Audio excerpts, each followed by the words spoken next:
최근 민주당과 수사기관의 행태를 보며 우리 사회가 점점 더 깊은 수렁 속으로 빠져드는 게 아닌가 개탄하지 않을 수 없습니다. 먼저 민주당은 이재명 대표의 선거법 위반 2심 판결 전에 조기 대선을 치르겠다는 목표하에 정부와 여당의 일방적인 내란 프레임을 씌우고 법치 파괴 행위를 불사하며 속도전을 내고 있습니다. 어제는 의원총회를 열어서 수단과 방법을 가리지 말고 체포영장을 집행하라, 조직의 명운을 걸라라고 공수처를 전방위적으로 압박했고 공수처장에 대해서는 탄핵의 칼날을 겨누기도 했습니다. 또한 최상목 권한대행을 향해서는 대통령 경호처장을 직위하지 않으면 책임을 묻겠다며 으름장을 놓기도 했습니다. 한마디로 다수당의 횡포를 넘어 다수당의 독재입니다. 뿐만 아니라 민주당은 경호처장이 지난 3일 체포영장 집행 과정에서 발포를 지시했다는 제보를 받았다며 근거 없는 주장을 늘어놓기도 했습니다. 공포심을 조장하고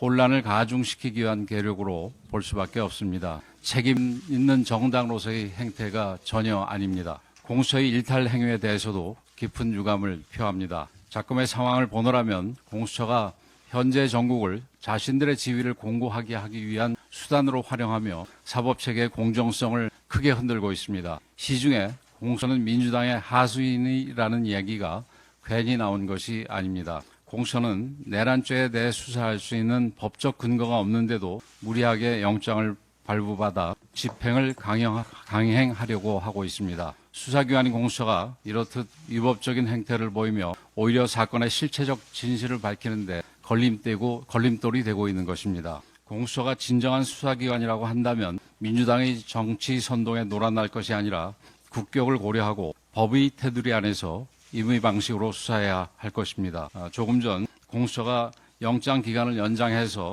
경찰에 집행을 맡긴다는 보도가 있었습니다. 이재명 대표, 조국 전 의원도 불구속 수사를 받은 바가 있습니다. 단지 직무가 정리됐을 뿐인 대통령에 대해서도 형사소송법이 대원칙에 따라 임의 수사 방식으로 수사가 진행돼야 할 것임을 분명히 밝혀둡니다. 민주당에 촉구합니다. 법과 절차보다는 당대표 사법 리스크 시간표에 맞춰서 자신들이 원하는 결과를 만들어내기 위해 현 상황을 정략적으로 이용하는 이런 태도를 즉시 멈춰주시기 바랍니다. 나라 전체를 극단적 분열로 내모는 민주당의 행태는 결코 국익에 도움이 되지 않습니다. 정치와 사법은 분리돼야 할 것입니다. 국가적으로 중요한 이번 사안의 해결 과정에서 조금의 흠결이라도 있다면 국민들께서 용납하지 않으실 것입니다. 지금이라도 민주당과 수사기관은 이성을 찾고 자중하기 바랍니다.